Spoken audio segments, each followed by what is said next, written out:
Hi everybody, my name's Dave and I'm an addict. I'll try and not speak too fast for you and use funny language like us Scots do. And I'll let Peter, he'll speak a wee bit slower, I believe. So I'm going to introduce Peter. When I first came into recovery, Peter was one of the guys that grabbed a hold of me, got me involved in service, sort of showed me about Cocaine Anonymous. Armed with the facts, really, because where we came from in Edinburgh and Lothians, there wasn't a lot of recovery. It was all very young, and Peter had a bit of experience, and he brought the first ever CA-HOLLAND convention to Edinburgh's chair, and got all us guys involved with it, and brought enthusiasm. And ever since then, Peter's been somebody I can be transparent with, accountable with. So we call it the Fellowship of the Spirit, a group of guys that we can all be accountable to, and Peter's one of the guys. I'm the same with him. When he's off his head, I'll tell him the truth, and he doesn't like it. But that's what we're doing here. We need people to keep us right, people that's going to tell us the truth. And Peter's passion and love for Cocaine Anonymous, you'll hear it when he's sharing his Cocaine Anonymous in the heart, and that's what I used to hear every time Peter would speak. So I'll just introduce Peter now. Peter from Falkirk.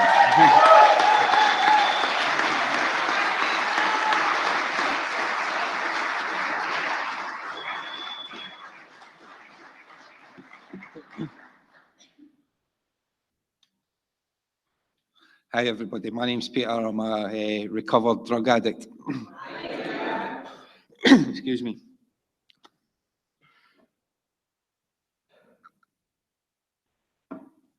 Yeah, I'd just like to thank the convention committee and everybody involved in putting this weekend on. You know, what a fantastic event. It's great to see so many people. You know, I love coming to these conventions, you know, seeing people that I've not seen for a few years. And, you know, I think I was last in Holland for a convention 4 or 5 years ago. And there's some faces that I remember, people that I've seen there. So, you know, thank the committee from the bottom of my heart. You know, like Dave said, you know, Cocaine Anonymous is my home. This is where I recovered. I go nowhere else. This is where I come, and this is where I carry the message. You know, so thank you to everybody involved. Thanks for chairing the meeting, and thanks to those that done the readings. And Dave, thanks for that introduction.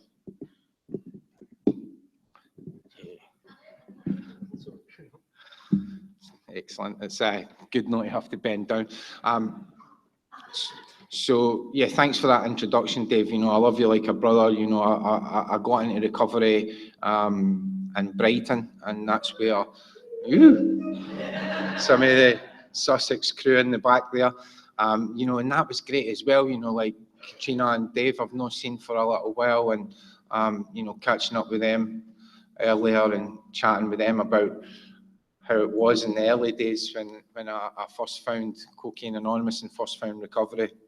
You know, and I got into recovery in Brighton. You know, and when I first came to a 12-step fellowship, you know, I kind of bounced about all 12-step fellowships. You know, I went to any 12-step fellowship.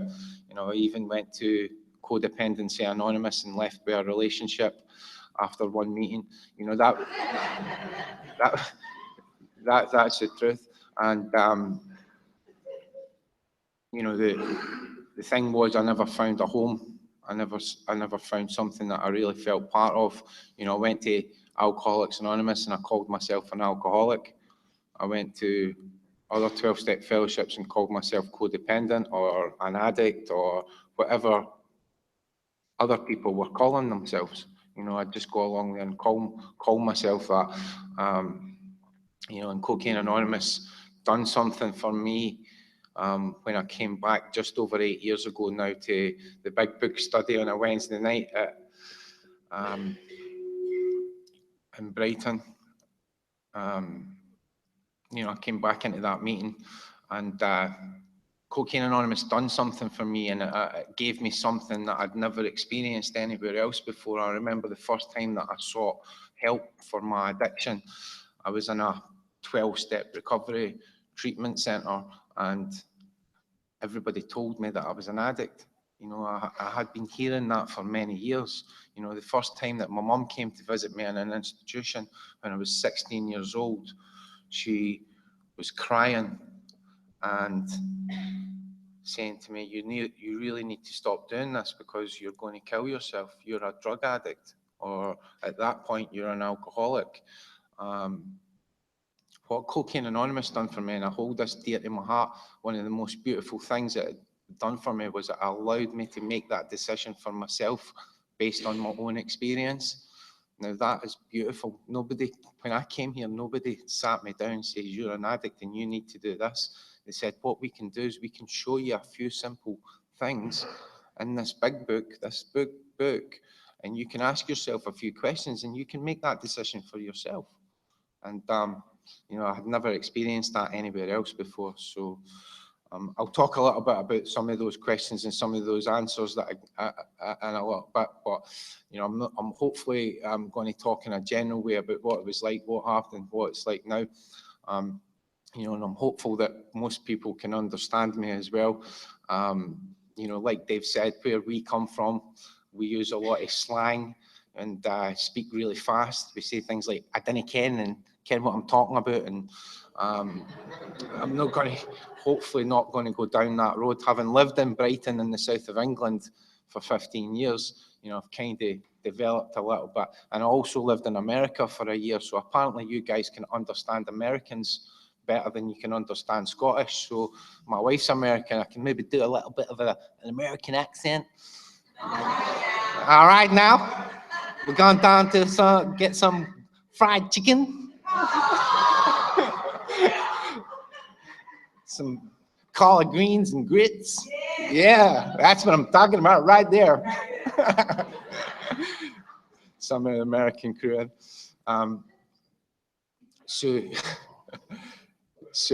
Yeah, I'll try and speak slowly. Excuse me if I do get a little bit excited at some points and speak a little bit fast, but that's what happens when I get up here and I speak about Cocaine Anonymous and the 12-step program outlined in the big book, Alcoholics Anonymous, and the power of God that's came into my life and recreated my life into what it is today, beyond anything I could ever have dreamed up in my wildest imagination. I stand here a recovered drug addict that I couldn't even use even if I wanted to. That's the promise that the big book's given me. Blows my mind on a daily basis, that daily reprieve, you know, continuing to grow in effectiveness and understanding. Just wipes my mind, man. It wipes my mind. But anyway, in a general way, what it was like, I've spoke about it already. You know, people called me a drug addict from a very young age. You know, I was sectioned under a Section 28 of the Mental Health Act at the age of 16 for drug-induced psychosis, where they put me in a hospital and gave me, I don't know if you talk about it like this here, but we call it liquid cosh. Back in the UK, it's like a cosh when somebody coshes you over the head. It's, I think, the professional name for it's Legactyl. So they give you that, and then they give you some Valium, and they send you away on your merry way. Now, what happened when I was in that psychiatric ward? They used to send in an occupational therapist. So they would send in this occupational therapist, and they would learn you how to bake a fruit loaf. Now, this is 34 years, 20, I'm making myself older than I am. I'm 24 years later, right, and I can still bake a fantastic fruit loaf because I can follow directions. 2 cups of sugar, cup of fruit, couple of cups of flour, a wee bit of almond essence, some mixed fruit, get it in there, beat it up, put it in the oven, 150 degrees, 90 minutes. I can't remember that exactly, but if it was written down, I would follow it. So I can still bake a fantastic fruit loaf, but baking fruit loaves was not going to stop me from picking up when I left that place. What I left that psychiatric ward completely and firmly in my mind thinking was, I just don't need to use any uppers for a little while. As long as I just drink Buckfast, don't know if you get that over here, it's like a cheap fortified wine. I just drink that and I just take temazepam. I'll be okay. That was what I left that hospital thinking, you know, and that continued for years upon years, you know, psychiatric wards, institutions, you know, and again, I was talking to Katrina earlier the day, you know, and I was asked last year to share at the World Convention in Cocaine Anonymous, And I shared that at World Convention, and it was like 8 years into, not even 8 years into recovery, 7 years into recovery at that point. And just 7 years prior to that, I'm in Brighton, and, you know, another relapse, picking up cigarette ends, you know, and begging for change on the streets, you know. So that was what it was like, you know, and for many years, you know, what the solution that was presented to me, I came in my first meeting, 12-step, because I used a lot of drugs, and I used for quite a long time, and it was just how it was, you know. That was how it was. I used to go into the psychiatric ward round about this time of the year, because when I got sectioned, that gave me a green light to go in and sign myself in whenever I needed a bit of respite. So round about this time of the year, because Wimbledon, you know, you've all heard of Wimbledon. Wimbledon's on at this time of the year. So that was the ideal time to go into the psychiatric ward, because you could go in there, you could get your Librium, get your Valium, and sit in the little room smoking roll-ups watching Wimbledon all day, you know. So I always liked going into the psychiatric. I used to time it, you know what I mean, that my little bit of respite for 2 weeks around about Wimbledon. You know, you get 3 square meals a day, fresh beds to sleep in, and your Librium and your Valium. After 72 hours, you could even go out. You know, you'd get like a pass to go out, so you could go down to the shop and get half a bottle of vodka and a packet of extra strong mints, you know, so ideal. But, you know, that was how it was, and it was okay. That was okay, you know, doing that type of drug addiction and that type of drinking was okay. And I kind of went on like that for many years, you know. I went around the hostels and the circuits, and, you know, lived in Birmingham for a few years and just kind of slept around in different places there. And then I found 12-step recovery, and then it got really bad. Because what happened when I got to 12-step recovery is I would see these people, and they would be like, yeah, they'd look clean, and they'd be living life and doing the deal and all the rest of it, and I would just never be able to get it. You know, I wouldn't be able to get it at all. And I'd come back to another meeting after another horrendous relapse, you know, because when I relapse, I just don't go and have a drink, you know, or have a wee bit of coke or one hit of heroin, you know. When I go, I tend to go, you know, I tend to go.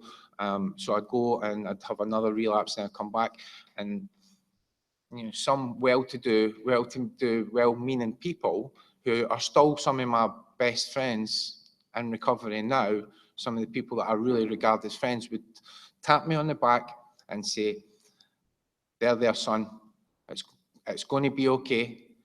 Just go to lots of meetings and don't pick up. Just don't use no matter what. Go to lots of meetings, and also I'll give you a job on the side and pay you £40 cash in hand a day. I'd be like, sweet. Build up another little bit of money. You know, all of a sudden, you know, that reading talks about the continued and irresistible thought of cocaine and the next high. For me, that's not my experience. It's more subtle than that. It's more subtle than that. I remember leaving a meeting of Alcoholics Anonymous on a Sunday night in Brighton, walking along the road, and the next thing, I walked past the Wicken. Is it the Wicken at the flower stand, where the flower stand is?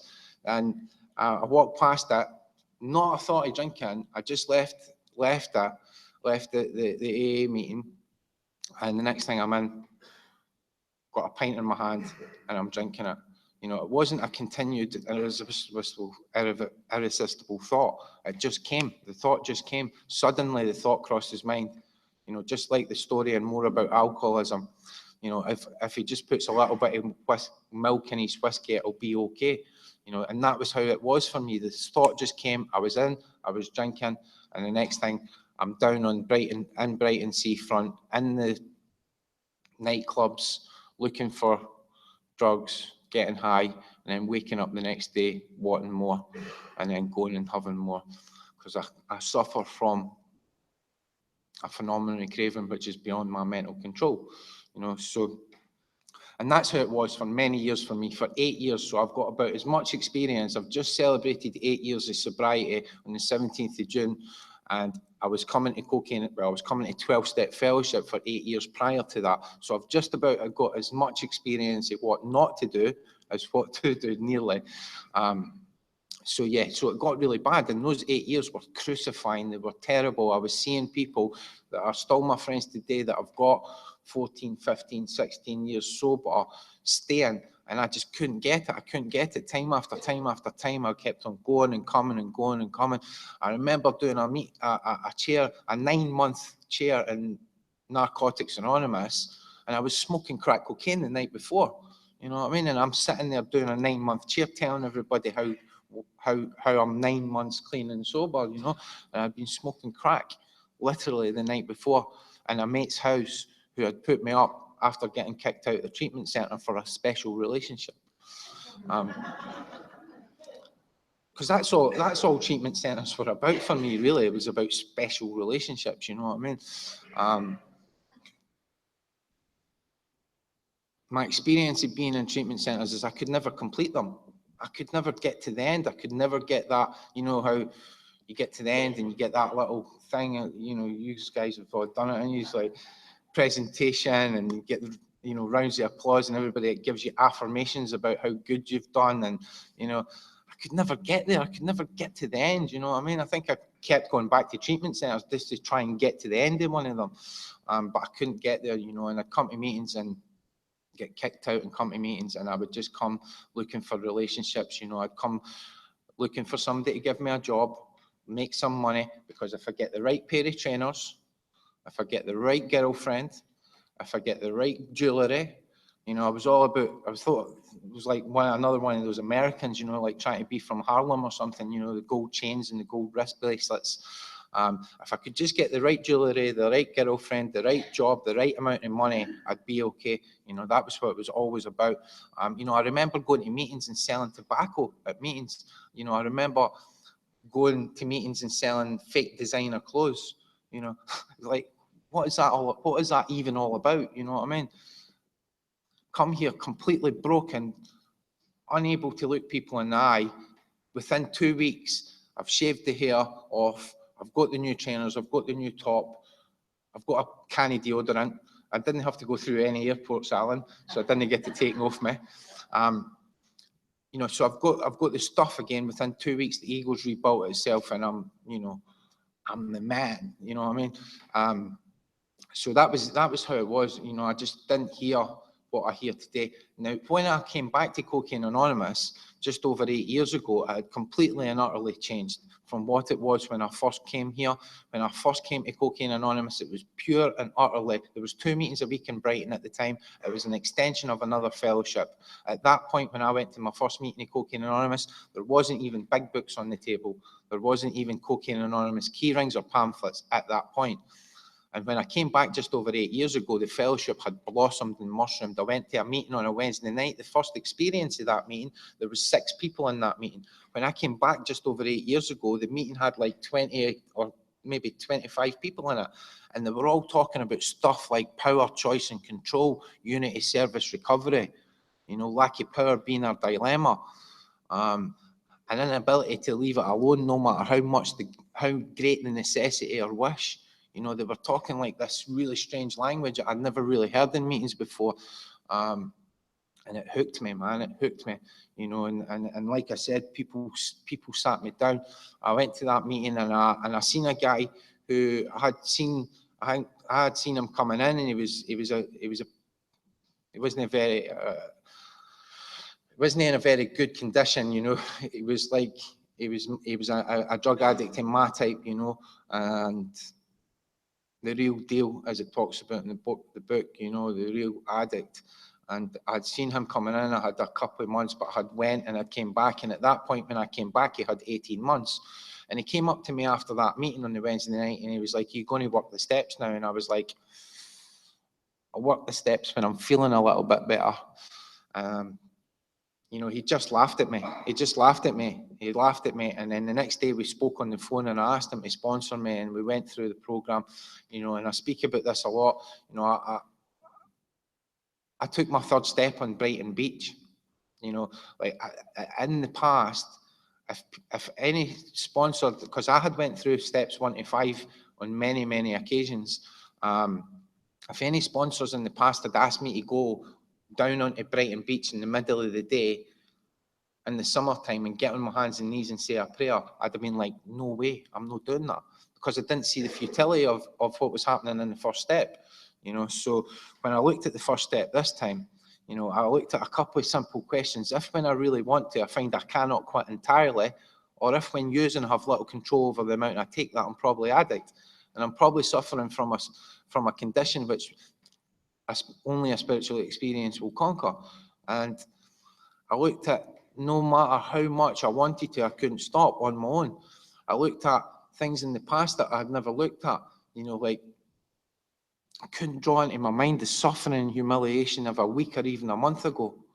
I couldn't draw into my mind the suffering and humiliation in a week or even a month ago. And that's my experience.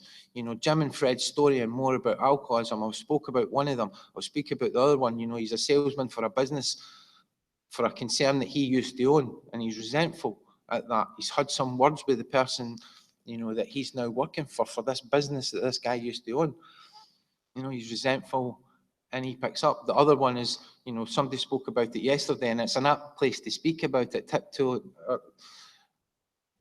Esther, yeah, it was tiptoeing through the tulips. And it's a good place to talk about tiptoeing through tulips, isn't it? Being in Holland.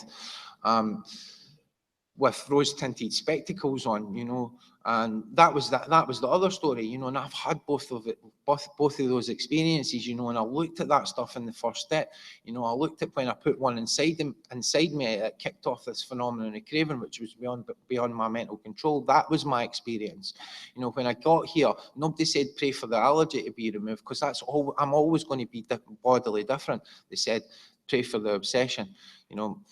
So my wife, she's one of those ones, when she has a bottle of wine, she'll like open the bottle of wine, she'll have a glass of wine, she'll put the bottle in the fridge, and then it'll sit there for like a week, and then she'll be like, that bottle of wine's off, I'm just going to throw it out.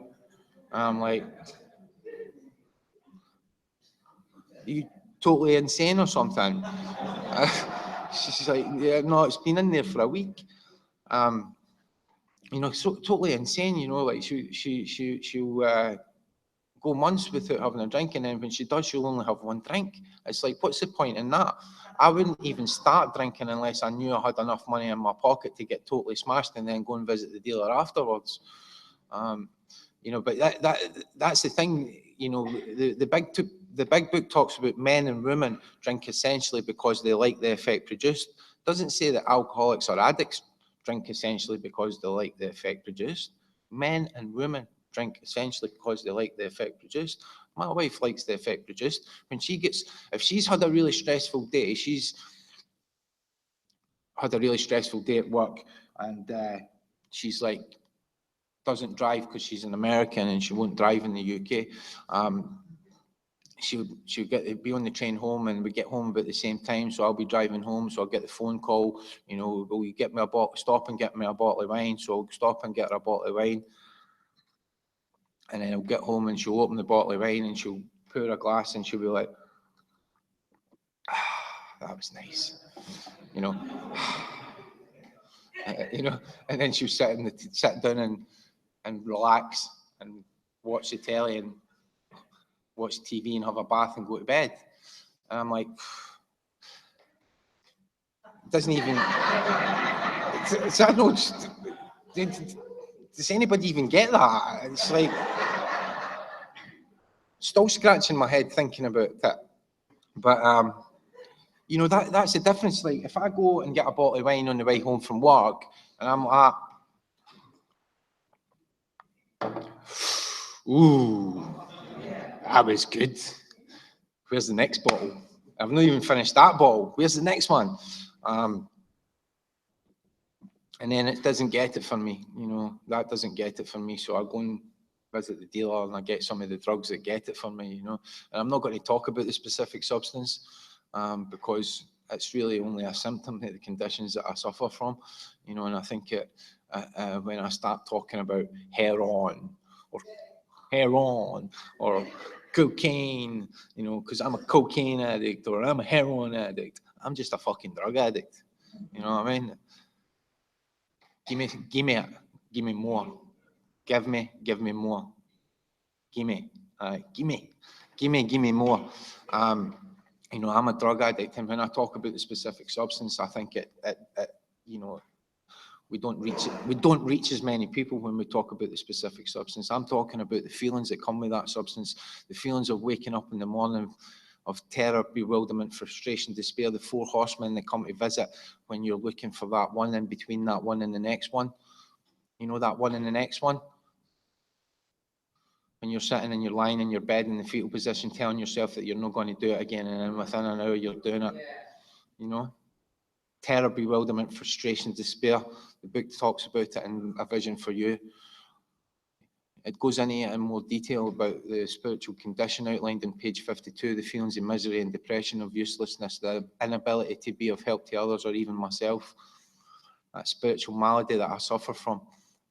The reason that I go back to take the next one again and again and again, because my mind tells me that this time will be different. My mind tells me that I'm going to get a sense of ease and comfort. My body knows that I'm going to get a sense of ease and comfort. I'm driven to go and get it time and time again, unless I take some action. And that's why I went into Brighton Beach and got on my knees in the middle of the day, in the middle of the summer, and said a step 3 prayer, and I didn't care who was looking. And that's why I'll talk about God. And that's why I took a second step, you know, and I looked at we agnostics, and I had to ask myself, God either is or he isn't. What is my choice to be? And at that point, my choice had to be that God is. God is. The futility of life as I had been living it, I seen it, I stared it in the eye, and I could not live it anymore. I knew that I could never use in safety. Step one for me, and I hear this a lot about step one being this big ray of light. Woo! I've done step one. Yeah, I've got it all off my chest. Nothing to do with that for me. I'll tell you what, step one crushed me. It crushed me completely. I seen for the first time in my life that I could never use in safety. The thing that I enjoyed most in life, the thing that took me away from me, the thing that gave me ease and comfort, the thing that relieved me from my spiritual condition, the spiritual malady that I suffered from before I even put a drug inside me, was gone for good and for all. And that's what the book talks about in working with others. Ask them if they're ready to do this deal, to be done for good and for all. And I'm done for good and for all. Cocaine Anonymous has given me the ability to say that I'm done for good and for all. And I took those steps 1, 2, and 3, and for the first time I launched into a course of vigorous action, because after the third step it tells me to launch into a course of vigorous action. Launch. That means do something quickly. See, when a plane takes off, it's launching into there. See, if it doesn't launch into there, it's going to nosedive and smash right into the ground. And that's what I've done, and time and time again coming here. Launched and nosedived because I didn't launch into a course of vigorous action. And I launched into a course of vigorous action, and I took the steps, and I found out in the 4th step my reality, the truth about me. And it was beautiful and freeing and loving, and the best thing that I've ever done for myself. And see, if you're sitting about here talking about how bad step 4 is, I'm on my step 4. It means you're no on your step 4. That's what it means. If you're sitting about here telling people how bad your step 4 is, it's because you're not doing it. Because see, if you're doing it, you're seeing some truth. It's a stock take, an inventory of yourself. I love that step, and I love it today. It was the most beautiful thing ever. It gave me the freedom to move through the rest of the steps, because from step 4 comes the rest of the steps. 5, 6, 7, 8, and 9. You know, I got told after taking a 5th step about 10 years ago, after sitting down, after writing a 4th step for about 3 months and going to meetings and telling everybody how hard it was, I'm on step 4. For 3 months, I pissed everybody off in meetings talking about my step 4, and probably scared enough newcomers out the room. Probably killed people because everybody was scared to do step 4. So after taking 3 months and moaning for about 3 months on how hard step 4 was, I went to my sponsor's flat and I took my step 5, And I sat down and done all the deal, and he came up and we had the hug, the obligatory hug afterwards. And okay, Peter, you must be feeling really free now. You've took your 5th step. So what you need to do now is go away and enjoy yourself for a few weeks.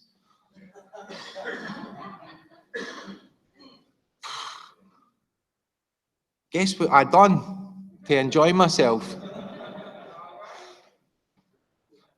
I'm sure there's a few people in here can probably guess what I've done to enjoy myself. So in that few weeks, I enjoyed myself for another few months and ended up in another detox centre. After taking my 5th step this time, my sponsor says, okay, go home, take an hour, read over the first 5 proposals, make sure you're standing on solid ground, and you better get on your hands and knees and pray. And that's what I've done. And this is where it all came alive for me. Mike spoke about it yesterday. For most people, the 12 steps and God comes in the educational variety. For me, God came suddenly within step 7. After taking my 1st step, I went home. I knew 100% I was ready to give myself to God entirely, for God to have all of me, every single part of me, good and bad.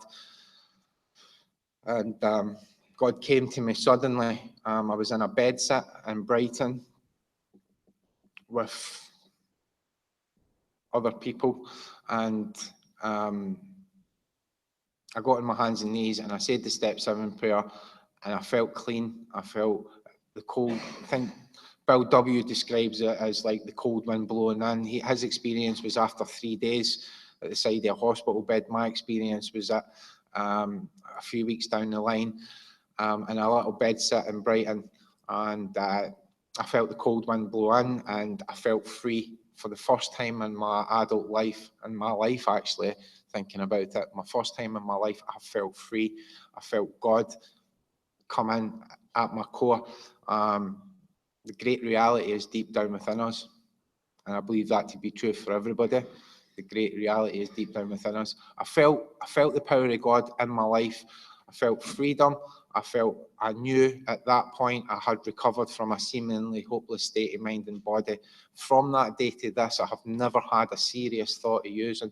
On the few little occasions that I have had the slight consideration, I've recoiled from it like a hot flame. I know 100% I can never do it in safety, and I have a power to come in between me and those mental blank spots. You know, those mental blank spots where suddenly the thought crossed the mind. You know, those ones? I'm free from that now. The problem has been removed. The problem has been removed. It's gone. And it's so, that for me is the most beautiful and the best experience I've had in my recovery, because that experience has opened me up to the rest of the experiences that I've had from that day to this. You know, and from there, it was pretty simple. I just went out, you know, I had my amends list. I had my amends list already, so it was there from my step 4. I didn't go down the beach and burn it. I didn't eat it. I didn't wipe my arse with it, and all the other things that I'd heard done with step 4s before. I kept it, and I took my amends list from it, and I went out and started making my amends. And you know, I done that. I completed that set of amends. You know, and I done some beautiful stuff. You know, there was a thing going about a few years ago about going to shops and making amends and stuff, and it was like there was a big debate in society about it. Whether, remember, right? There's a wee bit of that. There's a big debate in society. It's like, well, we shouldn't do that, or we should do that. We shouldn't do that. I was like, oh, if I went back to every shop, I'd be making amends for the rest of my life. Oh, they'd be sending me to jail. And you know what? I done it. I went and done it. You know, I didn't go to every single. I went to a few. I went to the ones that were the predominant ones for me. You know, there was a few predominant shops. There's a shop called, I don't know if you get it here, but it's called Tesco's in the UK. Big supermarket chain. There was this Tesco's that I used to steal out all the time.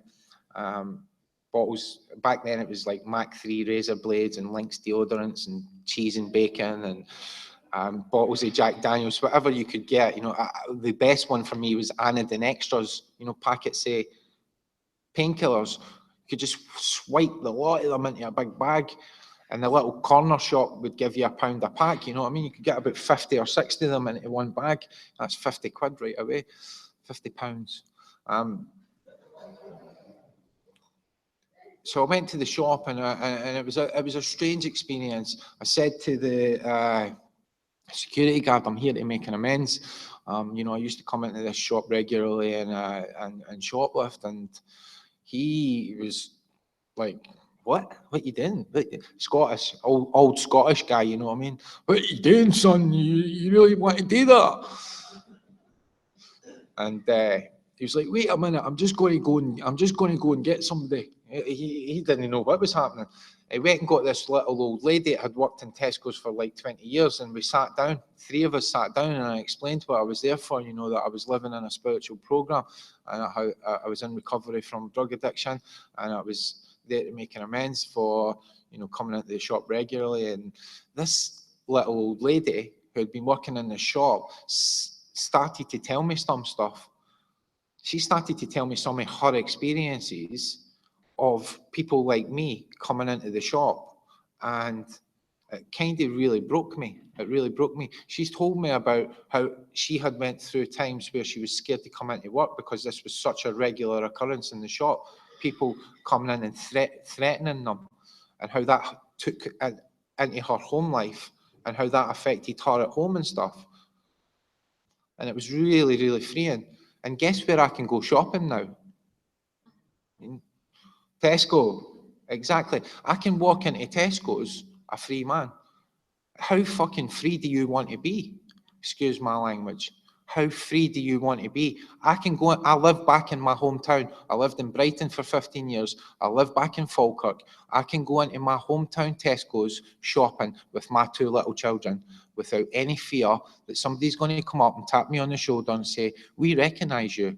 You used to come into the shop every other day shoplifting, and you're not allowed in here. I can go in there with my 2 little children shopping. And I know the experience that gave to those people. 10, 11, and 12, continue to grow in effectiveness and understanding. Continue to watch out for resentfulness and fear. Continue to try and make amends promptly when I'm wrong. You know, and step 10, that's the beautiful step for me. It tells me that I'm going to be restored to sanity. It tells me that I'm going to be a safe and protected human being, that I'm going to have the ability to go anywhere and do anything, that I'm going to be able to do anything that I want to. A free man, safe and protected. And that's what I've done. You know, I met my wife when I was 60 days sober in the gym in Brighton in LA Fitness. She's a doctor of psychology. She's a lecturer at Glasgow University. At the time, she was a lecturer at a university in London. What did she never took it? I think she smoked pot once. Whited and never took it again. Drinks 1 glass of wine. What does somebody with a PhD who's a doctorate and a lecturer at a university see in a 2-bob bit drug addict? You know, nobody will understand that. Apart for you 3. You do, yeah, you do as well. A 10 cents, €1 drug addict. Well, anyway, what does somebody like that see in somebody like me who's 60 days sober? I'll tell you what she sees. She sees the power of God and the beauty of Cocaine Anonymous. That's what she's seen. And after that, what we've done is we went and got married. I celebrated a year sober on the 17th of June, and then we got married on the 19th of June. Following June the 1st, we had our first baby. He's just turned 6 on June the 1st this year. And we had a second baby, a little boy, 2 little boys. And he just turned 2 on the 4th of June this year. So I've got a 6-year-old, a 2-year-old.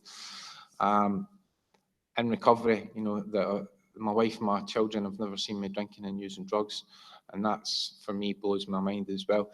You know, so, and step 11, again, for me, that's pretty simple. You know, I continue to pray. I continue to try and take regular inventory. You know, there's 11 questions that I ask myself on a regular basis, and then I try to review my day and look for what I'm going to do for the day ahead. You know, that stuff doesn't come easy to me. First thing that I hear when I wake up in the morning is, he's still in a cot. My youngest one is, Daddy, excuse me, Daddy, Daddy, Daddy. That's the first thing I hear when I wake up in the morning every morning. So that stuff doesn't come easy to me. You know, I try and grab some quiet time as and when I can, and I try to look for the right next thing. And sometimes I still, 8 years down the line, pay for things that I decide with some absurd things that I think about. But that's why what Dave spoke about, I've got the fellowship within the fellowship. You know, I've got some people to keep me in check.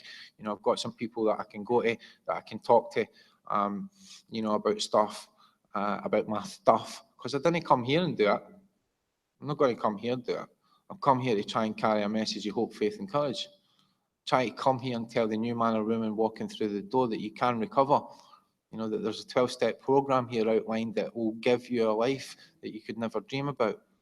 You know, step 12, you know, I spoke about it briefly. You know, when I work with somebody, I don't say to them right away, are you willing to go to any lengths? First time you ever meet them, are you willing to go to any lengths? What for? What are you asking me that for? What I'll do is I'll sit down and I'll go through the first step with them. I'll let them make the decision. The same thing that was given to me, I was allowed to make the decision. If I was an addict, if I really needed to be here, just because I took one specific substance or not, doesn't make me a drug addict. You know, what makes me a drug addict is I suffer from this condition. I allow the people that I work with to make that decision, and then I say, okay, based upon looking at your experience, you're fucked. Are you willing to go to any lengths? And usually the answer is yes, because like another reading says, if you found your way here into a meeting of Cocaine Anonymous, you're probably in the right place. Not necessarily, but you're probably in the right place. But you can decide that for yourself based on your own experience. And that's the beautiful thing about this fellowship. You know, yeah, so like I was saying earlier, I was speaking with my pals for Brighton. You know, I was sitting on the street begging for change, trying to duck around the corner when I seen somebody in the fellowship, you know, and then within a year, I was married and swimming with dolphins in Jamaica. How does that happen? It happens through the power of Cocaine Anonymous. You know, I love this fellowship. I spoke about it at the start. I go nowhere else. I don't need to go anywhere else. When I first came to Cocaine Anonymous, there was 15 meetings of Cocaine Anonymous in the whole of the United Kingdom. There wasn't even a meeting of Cocaine Anonymous in Scotland. I think now, at current count, there's something like 98 or something, 98 meetings in Scotland of Cocaine Anonymous. If that doesn't get your blood rushing, I don't know what will. When I first moved back to Scotland, Edinburgh and Lothians was just becoming a district. It was like 7 meetings. It had just become, when I was going there visiting a couple of years before that, there was 3 meetings a week. I was talking to Eric earlier, when he was in the place that a lot of these Dutch people go over in Scotland, the place. I'm sure some of you will know of it. There was 1 meeting a week. That was like 8 years ago, the 1 meeting a week. There's 28 meetings a week of Cocaine Anonymous in the Edinburgh and Lothians district now. We've just had our first district convention. We didn't start off with any pussy-ass one-day convention. We went big. We got a big hotel right in the centre of Edinburgh. We had a 3-day convention. We had speakers from America. We had speakers from the UK. We had lots of unity service recovery. We've done it big. We've done it large. We are Cocaine Anonymous. Start as we mean to go on. I love it. The enthusiasm and the buzz in this fellowship is unrivaled. I can't say much more, guys, because if I do, I'll just start to ramble. If you're new, if you're struggling, if you're coming back from yet another relapse or yet another bender, or yet another trip to the asylum, or if you've been here a little while and you've not got that experience, you've not got that fire in your belly, it's possible, that fire in your stomach. I left Cocaine Anonymous for 9 months. It was the worst 9 months in my life. I went to another fellowship, you know, the one where they shake hands. It's not for me. It's not for me. If it is for you, some of my best friends are in other fellowships. If it's for you, I'm not going to talk to you about the steps. I'll talk to you about football, or I'll talk to you about whatever. I'm not going to talk to you about steps. If you're here in Cocaine Anonymous and you've not got the fire in your belly, come and get involved. Dave, who introduced me, was one of the key factors in me coming back. He asked me to speak at a Unity event in Edinburgh, and I wasn't attending Cocaine Anonymous, and I was going to another fellowship. The fire was not in my belly. Within the space of 2 or 3 weeks of coming back here, the fire was in my belly. This is where I get it. If you've not got it, it's here. We're here and we're free. Thanks for letting me share.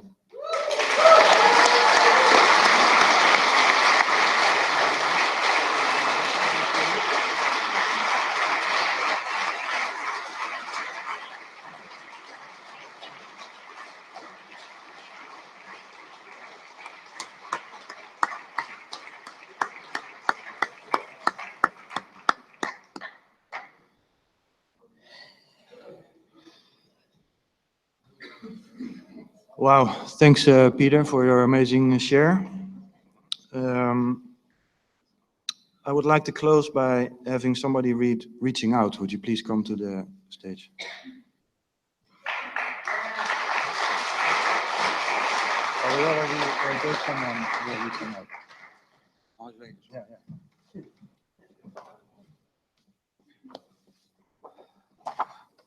A little bit lower for me.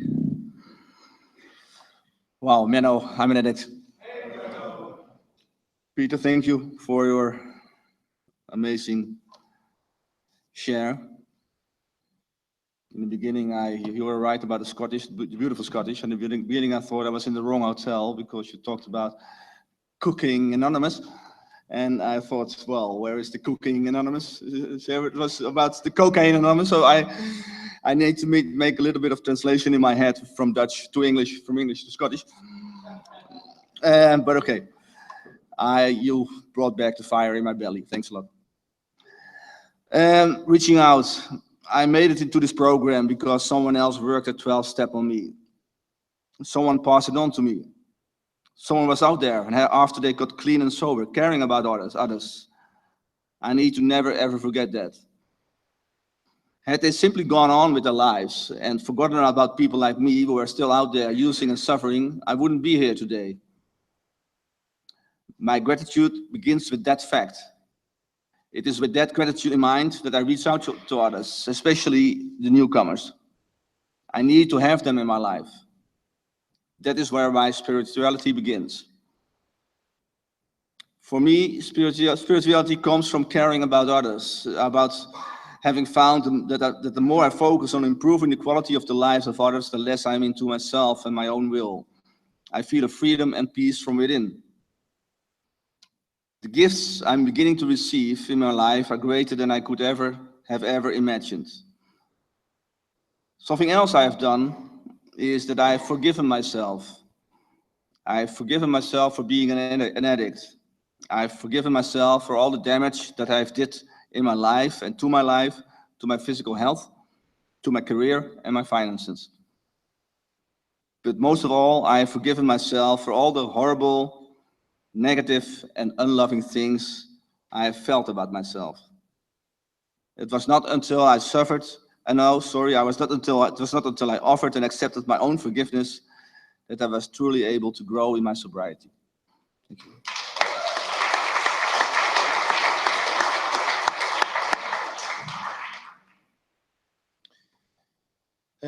I've asked someone to read the promises. Would you please come to the stage?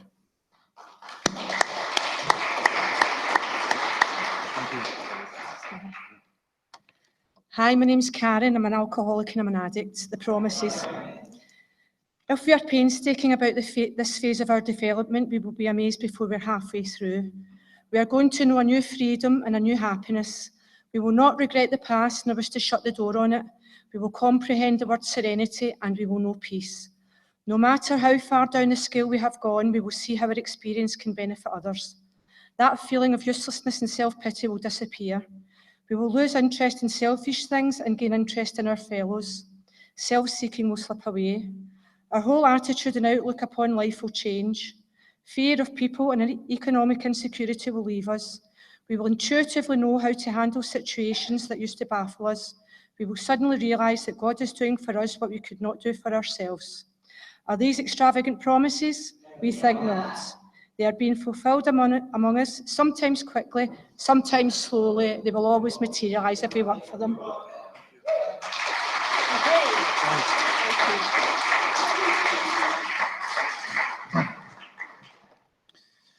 So if I now can have a moment of silence for the addict who still suffers.